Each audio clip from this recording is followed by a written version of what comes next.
Hi అండి, నేను రాజ్యం. అందరూ బాగున్నారా? నేను బాగున్నాను. అయితే ఈ మధ్యన ఏమైందంటే, మనకు తెలిసిన వాళ్ళు ఒకరు బర్రెను కొనుక్కున్నారనమాట. ఆ బర్రెను కొనుక్కున్నప్పుడు వాళ్ళు చెప్పారంట, ఒక 10 రోజుల్లో 15 రోజుల్లో ఈనేసిద్ది ఇది అని అన్నారంట. దాన్ని చూస్తే అలాగే అనిపించిందంట. ఈ బాబుకు కూడా బాగా పొదిగేసుకుని ఉందంట. బాగా నీకెందుకు నరాలు కనపడుతున్నాయి అంట. చాలా బాగా అనిపించేసి తీసుకొచ్చుకున్నాడు అనమాట. అతను చెప్పేటప్పుడు ఏం చెప్పారు, 5, 6 ఇచ్చిద్ది అని అన్నారంట. ఆ రేట్కి అది బాగా వచ్చిందిలే అనుకున్నాడంట. అతను మేపటం స్టార్ట్ చేస్తే 10 రోజులు కాదు కదా, అలా ఇంకా చూస్తూనే ఉన్నాడంట. జరిగి జరిగి జరిగి ఇంకా 10 రోజులని అది అట్టయి వచ్చాక ఇంకా ఆరిపోయిందంట. ఆరిపోతే ఇదేంటి అని అంటే, అది కొత్త చేసిందిలే, అదిలే ఇదిలే గాడి మారిందిలే, తట్టుకుంటుందిలే అట్టని ఇట్టని మొత్తం మీద 4 నెలలు అయితే కానీ అది ఏం లేదంట.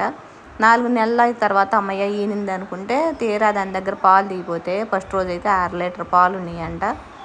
అమ్మో ఇదేంది ఇట్లా అయ్యిందే అని అంటే, లేదులే పడతాయి పాలు, ఒక్కోటి తక్కువే ఇస్తాయి స్టార్టింగ్లో అని అన్నారంట. ఇంకా అలా వాళ్ళింతకీ ఏదో సంతలో అట్లా కాదనమాట తీసుకొచ్చింది, తెలుసున్న వాళ్ళ దగ్గర తీసుకొచ్చేసారనమాట చెప్పిన మాటలను బట్టి. ఇంకా అది ఎంత ఎంత తిండి పెట్టినా కూడా వాళ్ళు చెప్పిందంతా చేశారంట. ఎంత తిండి పెట్టినా కూడా అది చూస్తే అది 1.5 లీటర్ పాలు కంటే ఎక్కువ అవ్వలేదంట. నెల రోజుల పైన మేపాడంట.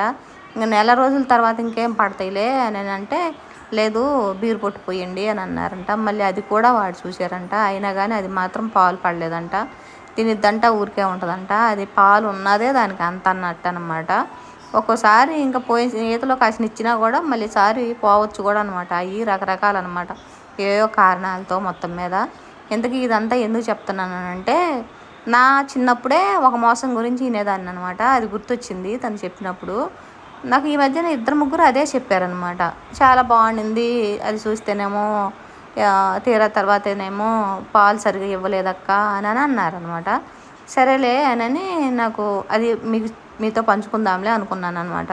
నా చిన్నప్పుడే ఏం చెప్పేవాళ్ళు అంటే, సంతల్లో తీసుకొచ్చేప్పుడు కొంచెం జాగ్రత్త తీసుకొచ్చుకోవాలి, అది నరమానవుడికి అర్థం కాదు, అది ఎందుకు అలా ఉంది అనేసి. ఒళ్ళంతా అది జీడికాయ అని అంటారు కదా, పచ్చి జీడికాయతో పొగేస్తారంట. పొగేసినప్పుడు ఎంత లావు అయిపోయిద్దంట, దానికి బలం వచ్చినట్టు వాసుకొచ్చిద్దంట. అది నిదానంగా కానీ తగ్గదంట. ఒకే రోజు వాసిపోయి మర్నాటికే తగ్గిపోవటం అట్లా ఏముండదంట. వాసిపోయింది దిగటానికి కొంత టైం పడుతుందంట. అప్పుడు పొదుగు కూడా చూపిస్తే ఆ పొదుగు ఏమైందంటే వాసిపోద్ది అనమాట. నరాలు కూడా బాగా కనపడిపోతా ఎట్లా ఉంటుందంట. దాని మీద ఇంకా నూనెలు గీనెలు రాసేస్తారు కదా మనోళ్ళు. ఇక అది చూస్తే ఇంకేముందిలే, సరిపడ పాలు ఇచ్చేసిద్ది, మనం మేపుకుంటే అని తీసుకొచ్చుకుంటామా. తీరా తీసుకొచ్చుకున్నాక దాని అసలు అవతారం బయటపడిద్ది అనమాట. సహజంగా ఇలాంటివి సంతల్లో జరుగుతూ ఉంటాయి. ఈ ఈ మధ్యస్థంగా ఉంటారు కదా దళారులు, అట్ట కూడా జరగవచ్చు అనమాట. నమ్మకం ఇచ్చే వాళ్ళ దగ్గరే మనం తీసుకోవాలి. చాలా వరకు మనకి గ్యారెంటీ ఇవ్వాలన్నమాట. అవి రకరకాల జిమ్మిక్కులు. నా చిన్నప్పుడే అంత ఉందంటే ఇంకా ఇప్పుడైతే ఎంత ఉంటుందో మీరే ఆలోచించండి. ఈ రోజులను బట్టి ఎన్ని రకాలు చేయగలరో. అయితే ఈ మధ్యన నేనైతే రాజమండ్రి నుంచి గోపి గారిని ఒకరి దగ్గర తీసుకొచ్చుకున్నాను అనమాట. మనకు తెలుసున్న వాళ్ళు తెచ్చుకుంటే, అక్క చాలా బాగా ఇస్తారు తను అని అంటే, రాజమండ్రి అనగానే ఈ మధ్యన మాత్రం ఇది మోసగాళ్ళు అన్నట్టు అని అదొక పేరు పడిపోయింది. ఎక్కువ మంది అట్లా అనగా విన్నానమాట. నేను తెచ్చుకున్న కాడ మాత్రము ఈ రాజమండ్రిలో గోపి గారి దగ్గర తీసుకొచ్చుకున్నాను అనమాట. అంటే ఇదేదో అతను చెప్పటం అట్లా ఏం కాదు. అప్పుడే తన దగ్గర 6 నెలలు నేను స్టార్టింగ్లో ఉన్నప్పుడు తెచ్చుకున్నాను అనమాట. ఇప్పటికీ చక్కగా పాలిస్తున్నాయి. నేనైతే అతని దగ్గర 6, 7, 8 బర్రెలు తెచ్చుకున్నాను. 8 బర్రెలు కూడా ఒక్కటి కూడా అసలు ఫెయిల్ అవ్వలేదన్నమాట. ఇంకా వేరే వేరే ఆమెనగడ్డ నుంచి తెచ్చుకున్నాను. ఇట్లా రకరకాలు తెచ్చుకున్నాను కదా. తెచ్చుకున్న అన్నిట్లో నాకైతే మటుకు అవనగడ్డవి కూడా 1-2 కొంచెం అంటే అనుకున్నంత ఇయ్యలేదు. వాళ్ళైతే వెనక్కి కొట్టమన్నారు కానీ నేనైతే వద్దులే అని ఉంచేసుకున్నాను అనమాట. దాదాపు మనకి ఫెయిల్ అయ్యింది అంటే ఒక 15-20 రోజుల్లో మనం వెనక్కి తోలిపించుకునే వాళ్ళు అయితే పర్లేదు. లేదంటే ఖచ్చితంగా మోసం చేసే అవకాశాలు చాలా ఎక్కువ ఉంటాయి అన్నమాట. అదంతా అయితే మనం చూసుకోవాలి. నేను తెచ్చుకున్న దాంట్లో ఇంకా చాలా బాగా పర్లేదులే అనిపించింది అయితే మటుకు ఆ గోపి గారి దగ్గర తెచ్చుకున్నది అనిపించింది అనమాట. వేరే వాళ్ళు మనకు తెలిసిన వాళ్ళు అయితే 25 వరకు తెచ్చుకున్నారు. వాళ్ళది ఒక్కటంటే ఒకటి కొంచెం తక్కువ వేస్తుంటే మళ్ళీ వెనక్కి పంపించేసారనమాట.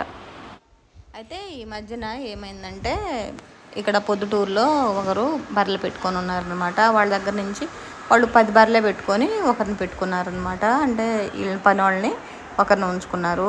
బీహారీ వాళ్ళని పని చేయించుకుంటున్నారు. ఆ పని చేస్తా తను వెళ్ళిపోయాడంట. వెళ్ళిపోతే తనకు చాలా ఇబ్బంది అయిపోయిందంట. వాళ్ళు ఎప్పుడు చేసిన వాళ్ళే కాదంట. ఈ బర్రెలు పెట్టినప్పుడు దాదాపుగా ఈ ఇబ్బంది అయితే ఖచ్చితంగా వస్తుందన్నమాట. చాలా వరకు ఇట్లా బర్రెలు పెట్టినప్పుడు ఒక్కడనే ఉంచి ఒక 10 బర్రెలే పెట్టినప్పుడు ఇట్లాంటివి వచ్చే అవకాశాలు చాలా ఎక్కువ అనమాట. ఎందుకంటే ఒక భార్యాభర్త ఉన్నా కూడా కొంచెం అది వేరు. ఒక్కడే ఉన్నప్పుడు వాళ్ళకి బోర్ కొడుతుంది అనమాట. అదే ఇద్దరు ఉన్నారనుకోండి చాలా వరకు నేను అనుకోవటము పారిపోవటం ఇట్లా అంతా తగ్గుతుందేమో అనుకుంటున్నాను. పారిపోయేవాళ్ళు కూడా అట్లా కూడా పారిపోయేవాళ్ళు ఉంటారు. కానీ కొంతవరకు నయం అనమాట. మనకి పోనీ వాళ్ళతో మంచిగా ఉండి ఒకరి నుంచి ఒకరిని మళ్ళీ ఇంకొకరు వచ్చిన దాకా అట్లా ఏదో ఒకటి చేయొచ్చు అనమాట. మొత్తానికి వెళ్ళిపోతే మనం చాలా ఇబ్బంది పడతాం కదా. తన దగ్గరికి ఇప్పుడు మామూలుగా ఇద్దరిని రమ్మంటే చాలా ఉసిగానే వస్తారు వాళ్ళు.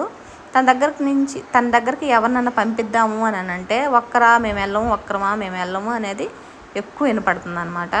ఇట్లా అంతా అవ్వకుండా ఉండాలంటే కనీసం పెడితే ఒక ఇద్దరికన్నా సరిపడా పెట్టుకుంటే బాగేమో అని నేను అనుకుంటున్నాను అనమాట.